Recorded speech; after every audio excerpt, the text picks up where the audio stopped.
Okay. I don't want to take it away if somebody else is planning on doing it. Okay. So can you just put that You wrote. Yeah. Sure. The first Amud today is very fun and it requires a lot of disclaimers. There's a lot of things that we're going to say here that sound very, very foreign to the way you and I practice Judaism. So we're going to we'll have to qualify a lot of things here. Let's just start from the bottom line on Samach Dalet Amud Beis. Amar Rav Sheshes Mishum Rabbi Elazar ben Azariah. Rav Sheshes said the following: Yachol ani liftoris kola olam kulo min hadin. I have the ability to exempt the entire world from judgment. Miyom shechar Beis Hamikdash vad achshav, from the time that the Beis Hamikdash was destroyed until today. Sounds pretty good. Hope to hear what he has to say. Shenemar lachein. There's a quoting a pasuk from Yeshaya. Lachein. Therefore, shimi nazos onio ushkuras v'lo miyayin. Yeshaya Navi is speaking to the Jewish people. Hear now, you nation that is poor and is drunk, but not from wine. Okay, drunk but not from wine. But you see that Yeshaya is describing us all as drunk. So it sounds like we have a defense. When we go up to Shemayim and Hashem asks us why we didn't do X, Y, or Z, we could say, I was drunk. It's fine. Well, it wasn't a wine drunk, but it was something from something related to the Churban. That's when that's the context in which Yeshaya is talking. Now we challenge that though. Meisei ask you shikor, somebody who's drunk, his business dealings they're chal, they take effect. We don't make a claim that he wasn't of the proper frame of mind, therefore what he's doing doesn't count as anything. No, his transactions are valid. If he violates an avera for which he's supposed to get the death penalty, he gets the death penalty. Malkos malkanoso. If it's lashes, he gets lashes. There's no defense here of being drunk. Klalo shel davar. The main rule that you could draw from all this is harehu kepikeach l'chol davarav. He's considered like a fully aware person in all matters. Elo shepater min hatefila. The only thing is, so fine, he's exempt from prayer. That's it. So you can't, Rav Sheshes, you can't claim that we're pater from all bad things that we do on account of being, so to speak, drunk. So his answer is, Ma yacholni liftor the kamar. What did I mean when I said that I had the ability to exempt everybody? Nami b'din tefillah. I was also only talking about prayers. That's where the conversation ends. It sounds like you and I don't need to have kavanah based on this Gemara. Right? Don't worry about it. We can claim pater. I would note that Rav Sheshes starts off this statement with Yachol Ani. I am able to. He doesn't actually do it. I could claim the following argument. He chooses not to. I would suggest that the reason why is because it doesn't work that way. Gullus may have given us certain worries and concerns that get in the way of tefillah that we hadn't had in the past. But at the end of the day, we will still be called upon in Shemayim to do the best that we can. Right, the fact that Rav Sheshes didn't go the full length of this message and say, don't worry, you don't have to worry about davening at all, I think shows that we're supposed to do the best we can. And yes, it's true, we might have more difficulty, and we'll see soon further on in the Amud more where this comes up, this idea that the quality of our tefillah is somehow different, but we're still expected to do the best that we can. Why wouldn't he try to do this on our behalf if he could do it? So apparently he didn't think it was a helpful argument for us to make use of, even though it might be valid in some way or another. Okay, Amar Rabbi Chanina. Rabbi Chanina said, Lo shna ela shelo hagiya l'shekuso shalot. By the way, what we said earlier, that a person, all of his business transactions they're good, and that he would be chayei mitzvah, that's provided that the guy didn't get really flat out drunk. As drunk as Lot was when he had relations with his daughters. Aval hagiya l'shekuso shalot pater mikulam. However, if the guy does in fact get that drunk, as drunk as Lot was, so then he is in fact exempt from Misa, from Malchus. All of his transactions are not considered of any meaning. He's considered crazy at that moment in time. I would point out again, more qualifiers. We're not advising that you get to this point. We're just saying that if you happen to be at this point for whatever reason, you would be pater from punishment, but you would certainly be considered guilty in some way of putting yourself in that position in the first place. Okay. Rabbi Chanina says, Kol hamapik magain b'sha'as gava. We have a lot of play on words here. Rabbi Chanina says, anybody that mapik, that word right now we're going to translate as he skips over. Anybody that skips over the shield. What is the shield? The bracha of Magain Avos, Magain Avram, the first bracha of Shemona Esrei. So it's a word that's used to describe tefillah as a whole. So if you skip over your tefillah at a time of gava normally means haughtiness. It seems the import of it here is we're talking about somebody who's drunk and in a haughty state. So if you skip over your prayers while you're in that state, Sogrin v'chosmin saros ba'ado, we close off and we seal away all troubles on your account. Meaning, you did good that you're not davening right now, and you're going to get credit for it. Shenemar, as we quote a pasuk from Eov, this is not the literal meaning of the pasuk at all, but Gava afike magenim sagur chosem tsar. That if I have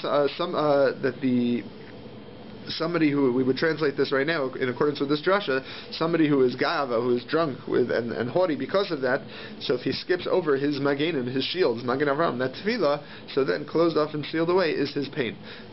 What the pasuk actually means, though, in Eov is talking about the milos, the qualities of the Leviathan, the giant sea creature.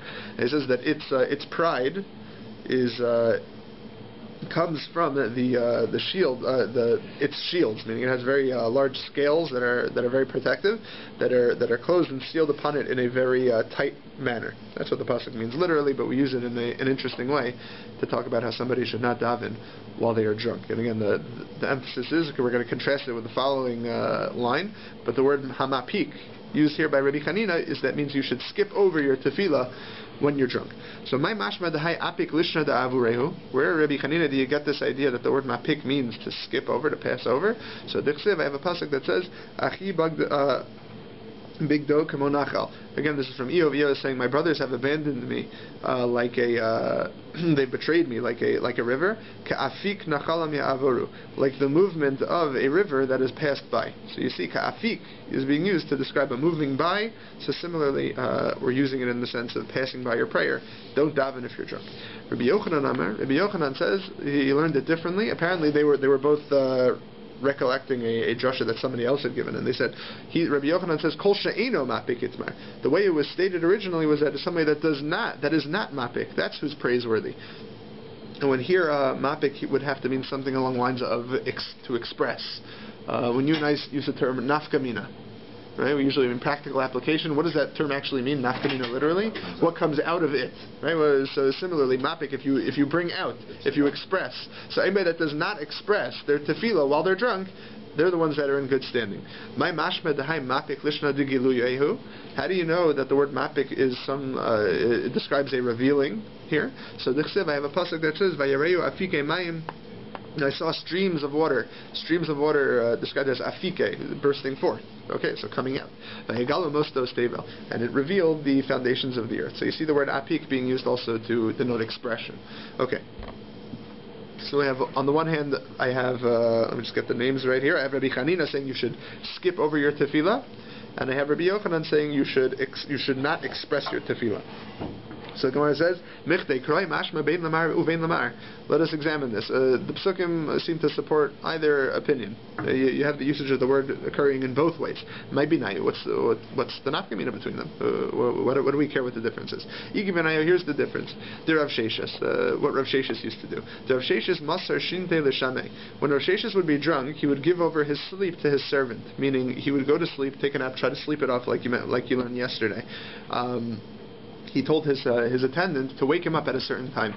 Meaning Rav Sheshes was fine with sleeping off more intense drunkenness without having to actually sleep to the point where you wake up naturally on your own. Appointing somebody to wake you up, Rav Sheshes was fine with that. Okay, so Mar Islay Rav Sheshes. One master, Rabbi Yochanan, would be fine with what Rav Sheshes did. Right? Rabbi Yochanan said, do not express your tefillah while you're drunk. Not has much of a restriction. He seems to be okay with you being woken up earlier than you would wake up naturally. Umar Leisley, the Rav Sheshes, and the other master, Rabbi Chanina, would not go with Rabbi Sheshes. You see, Rabbi Chanina's language was much stronger. Skip over your tefillah. Do not worry about it if you're drunk. So it sounds like he wouldn't approve. He would tell somebody in Rav Sheshes' situation, sleep it off, sleep as much as you need. Don't have somebody wake you up. Yeah, wake up by yourself. Okay. Amar Rav Chia bar Ashi Amar Rav. Rav Chia bar Ashi said in the name of Rav, Kol she'ein dato miyusheves alav al yispalal. If a person is not of sound enough mind, his mind is not settled, he should not daven. Mishum shene'emar, as it says, Rashi says this is a verse from Ben Sira, a book that did not actually make it into Tanakh. So, batzar al yora. In a situation of distress, do not make a ruling. Do not rule in halachic matters. So apparently, a kal v'chomer. If I shouldn't be ruling in halachic matters, certainly I should not be davening.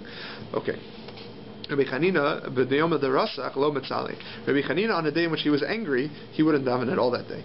Amar, he would say, b'tzar al yorah, he would quote that pasuk, whatever you want to call it, a pasuk. When you're angry, I'm sorry, when you're in a position of pain, do not teach. Okay. In practice, this is not la halacha. Shulchan Aruch points out that, similar to what we discussed earlier, our tefillah qualitatively is of a very different level than it was back then. Again, we're supposed to do the best we can. All of this would be good advice to avoid. Try not to be angry when you're before coming into tefillah. Try not to put yourself in a situation where you're not of a settled mind. But back then, what was going on, this is the way I would understand it, is their tefillah was of such a qualitatively different level that when they were in these situations of pain, the drop-off was such that it would actually be insulting to God. So don't bother. Nowadays, if we're not on that qualitatively high level, we're still supposed to do the best that we can. But these things are not deal breakers if they occur to us. We're supposed to daven if we're angry. We try to get rid of our anger, try not to get angry in the first place. But if we're in a situation of difficulty, and the time comes to daven, we should be davening. Okay. Same thing with shikur. With what? I mean, if you're shikur, if you're drunk at so that it depends. They call from our minyan, it's So I would say they're not so. I would say not so. If a person is not ready to be omed l'fnei hamelech, they should not be davening. Because then I would say, for us, qualitatively, that's a very different davening than what we're normally used to. So we would advise not to daven in that situation. You have to better to miss the minyan and daven when you're more sober. Okay. Mar ukva b'yom, we have more of this idea of distraction during tefillah. Mar ukva b'yom deshusa lo havanafik levedina. Mar ukva, in line with this pasuk, so to speak, that we quoted, when there was a day of a southern wind, which apparently was not good for one's health, it disturbed them mentally in one way or another, so he wouldn't go to the basin that day to rule. Rav Nachman bar Yitzchak said concerning that, Hilchasa bayat silusa kiyoma de'estana. The practical law, halacha, should be only, it needs a certain clarity that northern winds provide. So therefore, on a day where they were very distracted from the southern wind, they shouldn't be paskening. Amar Abaye said, I amr li eim kariv kutcha lo tanai. Rabbi said, if my mother would ask her to bring her kutak, some like yogurt dish, apparently it disturbed him either because of the smell, and it made him nauseous in one way or another. So I wouldn't learn that day. Now we're not talking about tefillah. We're saying he wouldn't learn. He didn't feel like his learning would be of the same koach, and that it wasn't worth doing for one reason or another. So Amar Rav, and Rav would say, if a louse would bite me and I had a bite on my skin that was irritating me, I wouldn't learn that day. I'd also be too distracted. Ravina Avdale Imei Shiva Mane LeShiva Yome. Mar, the son of Ravina, so his mother, Ravina's wife, made for him 7 different pairs of clothing for 7 days of the week. Apparently that was meant to minimize the possibility of being bitten by Kenan. That would distract in his learning. So that helped him out. Rav Yehuda said, Lo ivrei lelia elo l'shinta. So now we're getting into another thing that's kind of lahalacha. We have recommendations of how we split up our day in learning. Rav Yehuda says, the evenings were only made for sleeping. I don't want to see you learning at night. I want to see you sleeping at night. Rabbi Shimon ben Lakish. Rabbi Shimon ben Lakish says, Lo ivra sihara elo l'girsa. No. The moonlight was created specifically for learning. You should be learning at night. If you notice, there's a little gimel there. That's from the Mishpat that tells you that the Rambam ascribes to this view. The nighttime is primarily for learning, according to the Rambam. That's what you should be devoting most of your learning time towards. Amri Leila Rabbi Zera. They said to Rabbi Zera, Mechadadan Shematecha, your teachings are very sharp. Your teachings are very good, Rabbi Zera.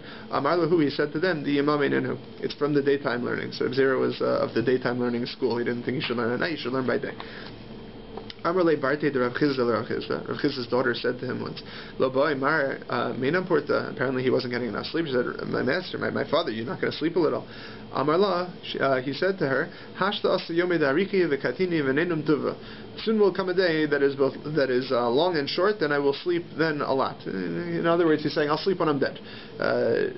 What it means is long and short. Rashi says it's going to be a time that is long, very much available for sleeping, and it's short. It's very not available. There's no time to learn. It's a little late for that. That's what Rav Chizda is saying to his daughter. I'll sleep when I'm dead. Amar Rav Nachman bar Yitzchak Anan Pole di Yamama Anan. Rav Nachman bar Yitzchak would say, we are daytime workers, emphasizing the day. Apparently he felt that learning should be during the day and not during the night. Rav Bar Yaakov Yazif Ufara. Rav Bar Yaakov, he would borrow and pay. Rashi explains what this means is he had every day of the week he had certain hours earmarked for learning. if things would come up during the day, I think Rashi gives example parnasa, things like that. So he would tend to those needs, and he would make up for that lost time in learning in the evenings. Shulchan Aruch codifies that as well, that if a person has a certain set seder amount of time that he plans to learn, and something comes up, so he should make sure that before the end of the day that he makes up for that time. Okay. Right.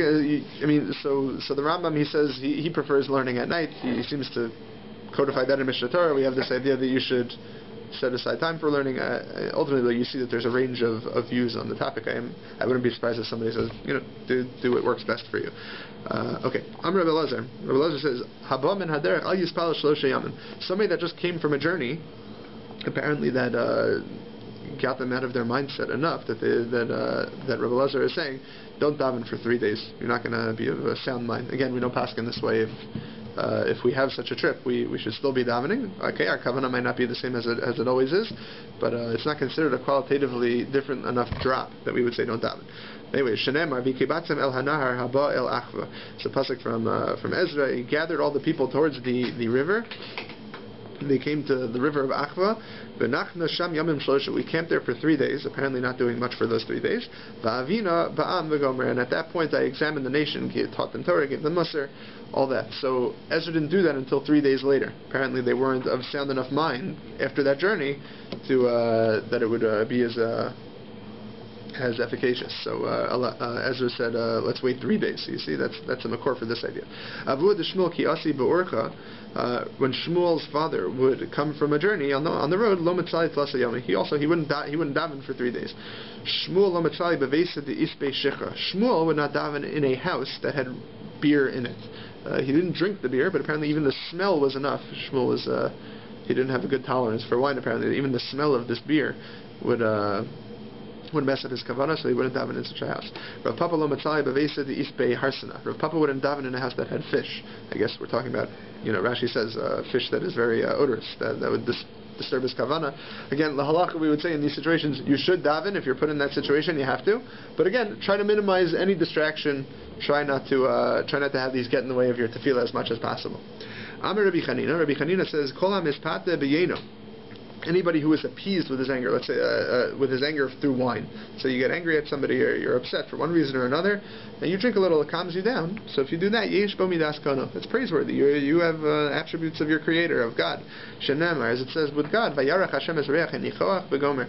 God smelled the fragrance of Noach's korbanos, and then he decided, I'm not angry anymore. I'm not going to bring a mabel to the world ever again. You see this idea of using other external means to appease us. So there's a praise for somebody that uses wine in such a manner.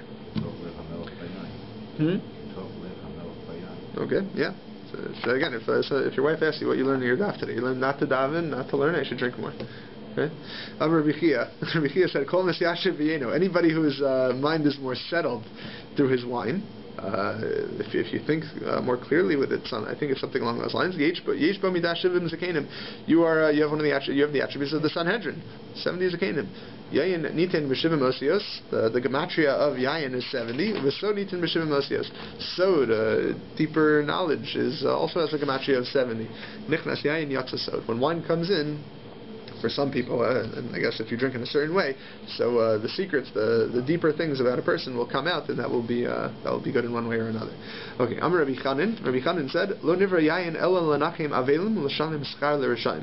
Wine was created for the only purpose of comforting mourners and for giving reward to the Risham, meaning let them live it up here, so that in the next world they won't have much schar left to draw from. Shenemar, as it says, Tenu sheikar la'oved. Give wine to the lost one, to the Rasha. And the pasuk continues. I have it on the side here. V'yayin lamari nafesh, and give wine to those that are of embittered spirits. That's probably referring to the avelim. Very often people have the misconception that somebody that's sitting shiva is not supposed to have wine or meat. I've heard of many people having that. I think it comes from two things. An onain is not supposed to have wine or meat, and also during the 9 days we don't eat meat or drink wine. And onain is because he's preoccupied with the burial.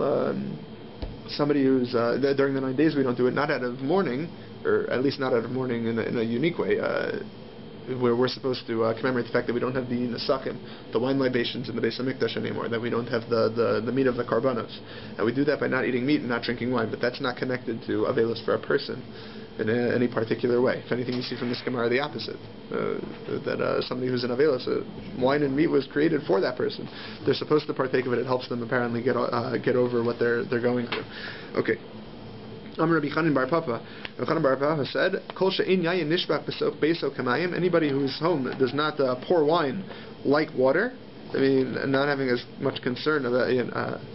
No, I guess it means that you should make use of wine. So inu bechlal bracha. So you're not going to receive blessing. Shenemar, as it says, "Uvarek aslach mecha v'esmimecha." Pasuk in Tehillim, I believe.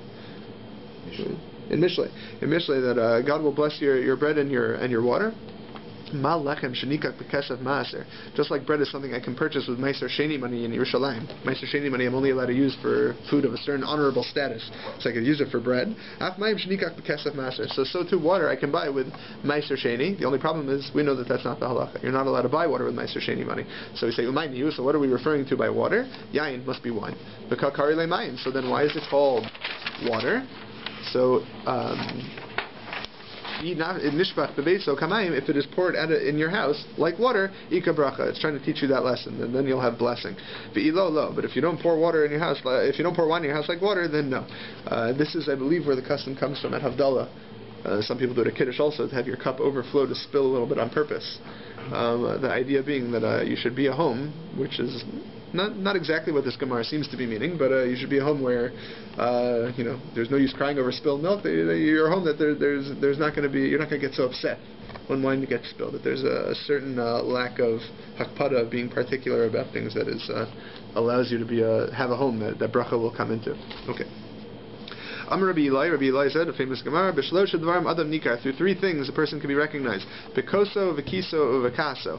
Through his cup, meaning what does he like when he's drunk? You get an idea of what a person's really like. Uvakiso, his pockets, meaning his business dealings, the way he interacts with others. I've heard others describe that. That's Rashi. Some say the way he gives charity.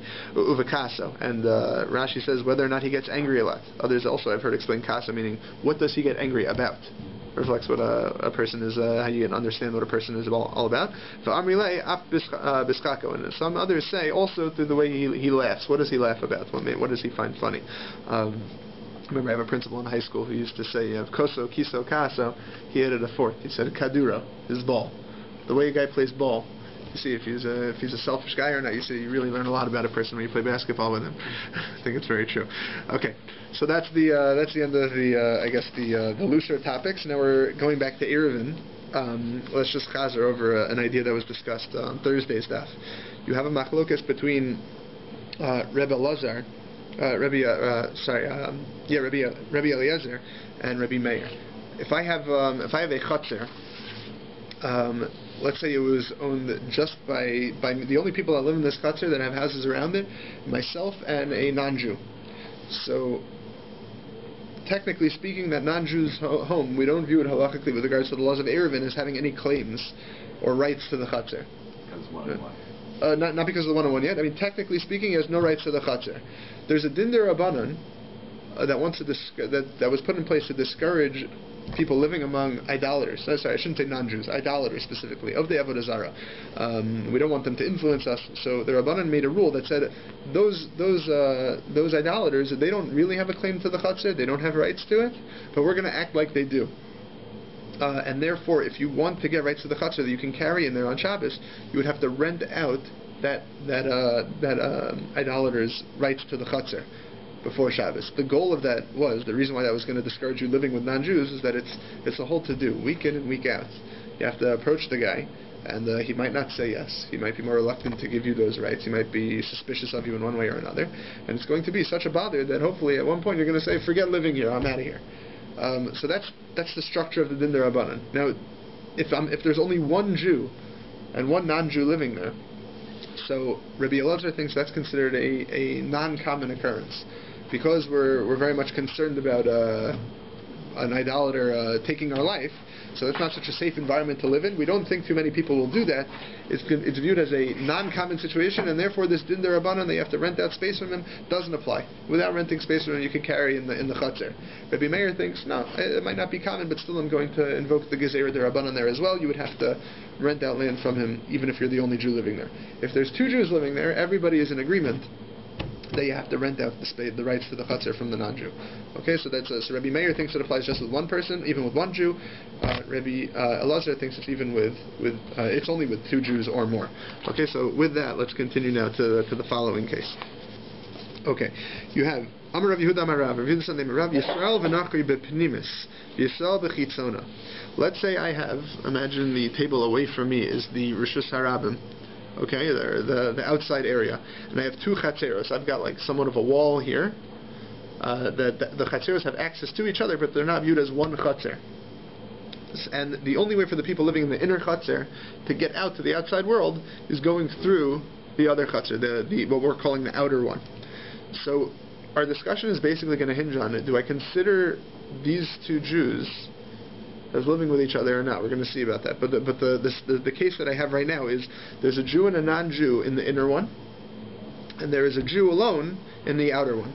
So in such a case, the case came before Rabbi. He astered it. He said that's no good. Meaning if you want this to work, you're going to have to make an ERU, and you're going to have to take and you're going to have to buy the rights. You're going to have to buy the rights to the chutzner from the non-Jew. This is referring to we're going to see later, it's going to become clear, that this psak that Rabbi gave of Asar is specifically binding upon the Jew living on the outside. The one living on the inside might not have the same restrictions. But Rabbi right now is saying Asar. But Lefnei Rabbi Chia Asar, same thing, the case became before Rabbi Chia, and he said forbidden. This is going to be a case where Hilchos Eruvin will be relevant. So Yosef Rabbi Rav Yosef B'Shilhei Pirkei de Rav Sheshes. Rabbi and Rav Yosef, they were sitting after the shir that Rav Sheshes gave together. I guess everybody else had left the room. But Yosef Rav Sheshes, the teacher, was also there with him. Rav Sheshes started discussing with him. He said, Keman Amar Rav Lishmate. This ruling of Rav that we just mentioned, where is he coming from? Who's he saying it like? To Rabbi Meir. He's saying it like in accordance with Rabbi Meir's opinion. Rabbi Meir, again, is the one that says the idolater causes problems even with just one Jew. Karkesh Rabba Reshe. Rabba nodded his head in acknowledgement. He agreed with Rav Sheshes. And Amar Rav Yosef said, Shrei Gave Rav Ravei Kerabanan Litu B'Hag Milsa. You have these two great rabbis that make a mistake in such a matter. He disagreed with them. And he points out why. Ike Rabbi Meir, if you're going to tell me this is going with Rabbi Meir's reasoning, Lamali Yisra B'Chitzona. Why did the case have to be drawn up in a way in which there's a Jew in this outer chutzner? Right? Rabbi Meir says that the problem exists even when it's just one Jew and one non-Jew. So forget the outer chutzner, just have the inner chutzner. The same prohibition should apply. You're teaching the same idea. Should you suggest that, right, we weren't orchestrating the case in a way to teach this principle in the most parsimonious way? That's the way the case actually came about. So if you're going to suggest that, but it was asked of Rav, the same case. Panimi b'mekomo mahu. What about the inner chutzner in that case? Rav was asked. So apparently the prohibition that was mentioned earlier by Rav was only for the people living on the outside. And then they asked, what about the people on the inside? And Rav said, Amar Lahan, he said to them, Mutter, the Jew and the non-Jew that are living in that inner one, so that Jew living on the inside, he has no restrictions to carry within his chutzner. So that can't be Rabbi Meir. Right? Rabbi Meir would say, even if this was an island in and of itself, that inner chutzner, the Jew and the non-Jew, there'd be prohibition. So it can't be that that's the way to understand this case. But Elamai. But what are you going to suggest as the alternative? Rabbi Elazar ben Yaakov? Rabbi Elazar ben Yaakov, who says you need at least two Jews? Ha'amar ad sheyu shnei yisraelim osen zeh, who says that you need two Jews that are astering at for each other, that the non-Jew causes problems? Right? At the moment, we view that as untenable. We view that as a problem because the two Jews are in different chatzeros. So we would say they're not viewed as living together. We're going to adjust that in a minute. But we say, Elik Rabbi Akiva. It must be like Rabbi Akiva. Who's Rabbi Akiva? We haven't mentioned him yet. To Amar Regal HaMuteres B'Mekoma Osera Shalom B'Mekoma. He says this is a principle that's going to be elaborated more later on in the Masechta. The foot of somebody who is permitted in an area, so he asers it. Meaning, somebody that has the right of passage, which the Jew in the inner chutzner would have in this case. He has the right of passage to get outside, to walk through the other chutzner, so he's going to be considered as being a member of this large group. And therefore, according to Rabbi Akiva, this should be viewed in some way as like one large group, one large chutzner with two Jews and one non-Jew. And then we said, but then we followed that up with, but lama li nachri. Afili Yisrael nami, even if it was just the Jew, that would also be the case. According to Rabbi Akiva, if I've got a Jew on an inner chutzner and a Jew on an outer chutzner, so then those two Jews would need to make an eruv because the one in the inner one has the passage outside. Why do you have to bring the non-Jew into this case to show Rabbi Akiva's viewpoint? Right? So Amar Rav Huna Breder Rabbi Yoshua, Rav Huna said the name of Rabbi Yoshua, La'olam Rabbi Eliezer ben Yaakov, Uka Rabbi Akiva. We're trying to teach a din that piles on two different ideas. Rabbi Eliezer ben Yaakov's idea and Rabbi Akiva's idea. Right? That first of all, people that have the right of passage through a chutzner are considered included in it. And then also, Rabbi Eliezer ben Yaakov's idea is that when I have two Jews and one non-Jew, I have issues, I have to be concerned about the idolater's claims to the chutzner. And I have to rent that space out from him. What are we dealing with? Where the two Jews made an eruv, right? But time at the ikra nachri hu asir. The fact that non-Jew is there, though, that still causes problems. You have to, besides making the eruv, you also have to rent out the rights of the chutzner that the non-Jew has. However, if those two Jews made an eruv and there was no idolater there, there'd be no problems. True. Okay, but ultimately, what this case is again, I have a chutzner on the inside, I have a non-Jew and a Jew on the inner one, and on the outer one, I have just a Jew. So they're viewed, according to Rabbi Akiva, as all living in one area, and then according to Rabbi Eliezer ben. So remind me, Ben who? Rabbi Eliezer ben Yaakov. So I have to be concerned about the non-Jews specifically because this is now an area that have two Jews in it. It's considered a common occurrence to have two Jews living alongside a non-Jew. That's not such a threat to their safety. So it's going to be in need of an eruv. That's going to be within the gezerah. Okay. Rabbi Eliezer asked from Rav, Yisrael v'nachri b'chitzon v'Yisrael b'pnimis mahu. What if I reverse it? What if in the outer chutzner there's a Jew and the non-Jew, and in the inner one there's the Jew? So Hassan does, so now we're going to play it out. Go back to the first case that we described, the case that we originally described. The Jew and the non-Jew in the inner one, and the Jew in the outer one. Let's try to analyze the reasoning there and see if it would apply equally. So Hassan, Taima Mishum Deshchiach Dedayer. So I could suggest that the reason why in the original case, Jew and the non-Jew in the inner, Jew in the outer, so the reason why is because that's common. That's a common situation by which the Gezerah Derabanan would apply. The Mirsas Nachri B'Savar Hashta Asi Yisrael V'Amarli. Right? This is a case where it's safe for the Jew to live in that inner chutzner because the non-Jew is afraid, and he's going to say, if I kill the Jew in the inner chutzner, so he wants to kill the guy, he's thinking, I'm not going to get away with it. Why? Because the Jew living on the outside is going to say to me, Yisrael, to have a Gabecha Heicha, hey, that Jew that lives in the inner chutzner, where's he been? I haven't seen him in a while. And I'm not going to have anything to say to him. He's hidden in my closet somewhere. Aval Hacha, but in this, meaning, and he won't be able to claim, he left, because if that Jew in the inner chutzner had left, the one in the outer one would have seen it. Right? That's the only way out. So Aval Hacha, but in this case, let's say I reverse it now. The Jew and the non-Jew live on the outside, and the Jew lives on the inside. Right? So then, maybe I would suggest, Amin Alei, perhaps I should say, Nafak Azalei, that the non-Jew won't be afraid in the outer chutzner to kill the Jew that lives with him in the outer chutzner, because he'll tell the Jew living on the inner chutzner when he asks, where's my buddy? He say, he went out today, you missed him. So that's one possibility, in which then I would suggest this is considered an uncommon case, and therefore it's not subject to the din derabanan where we're concerned about the non-Jew's claims to the chutzner.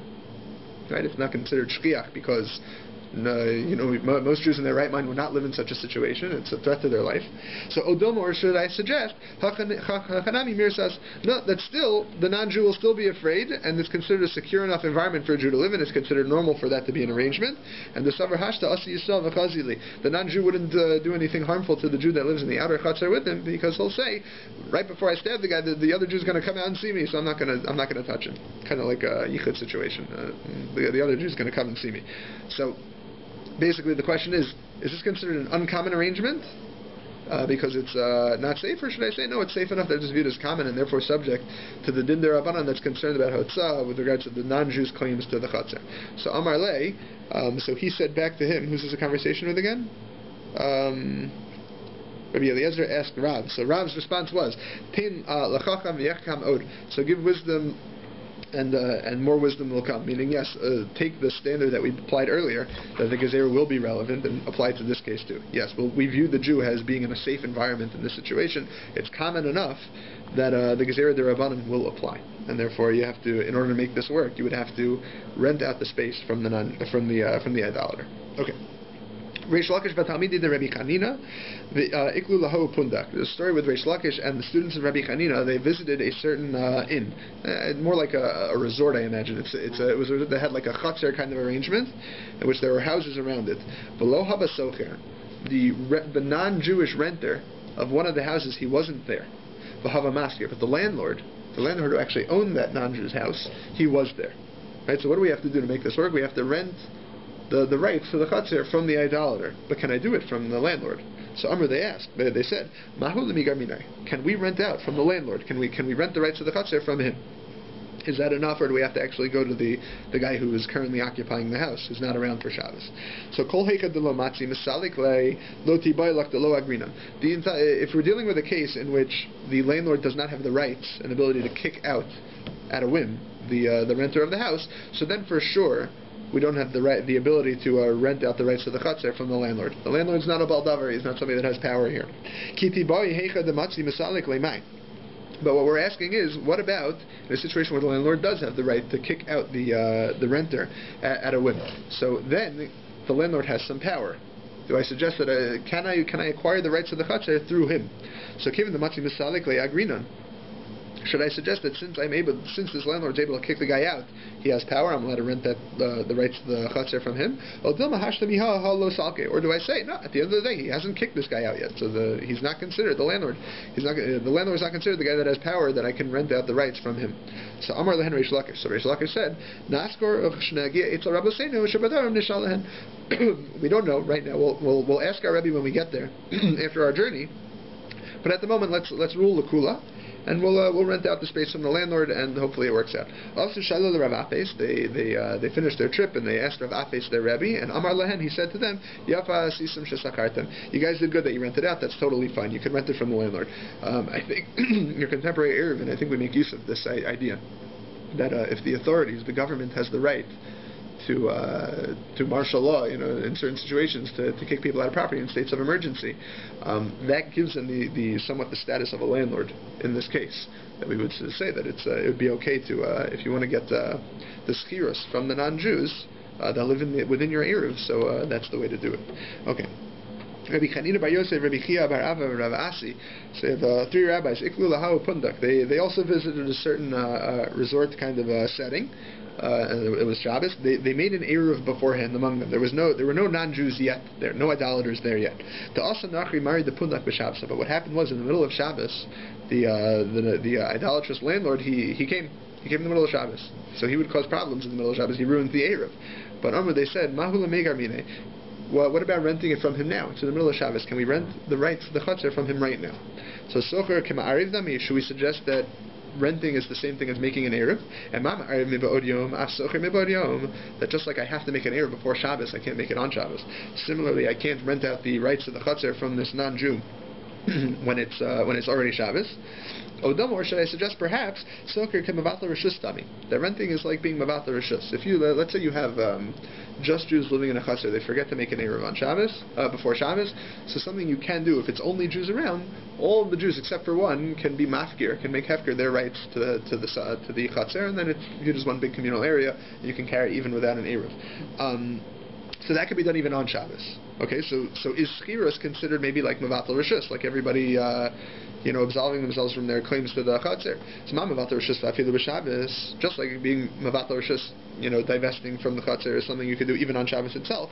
Avsocher v'afilu b'Shabbos. So then maybe renting the rights to the chutzner can even be done from this idolatrous resort owner in the middle of Shabbos. So Rabbi Chanina bar Yosef Amar Naskor. Rabbi Chanina bar Yosef said, yeah, let's do it. Let's rent it from him. Let's do it on Shabbos. Rav Asi Amar, Rav Asi said, lo Naskor, we shouldn't do it. Amar lahu Rabbi Chia bar Abba, Rabbi Chia bar Abba, the third rabbi there, he said, Nismach al divrei zakin v'niskor. Let's rely on the elder. Rabbi Chanina apparently was the oldest one there, and let's rule a kula. Let's rent out from him. And they did, and then Asher Shiloh the Rabbi Yochanan. After that Shabbos, they made it to the yeshiva. They asked Rabbi Yochanan, did they do the right thing? Amar Lahen, he said to them, Yafa sisim shesachartem. You guys did good that you rented out that space. That is allowed. You can do that even on Shabbos. Okay. Yeshakah.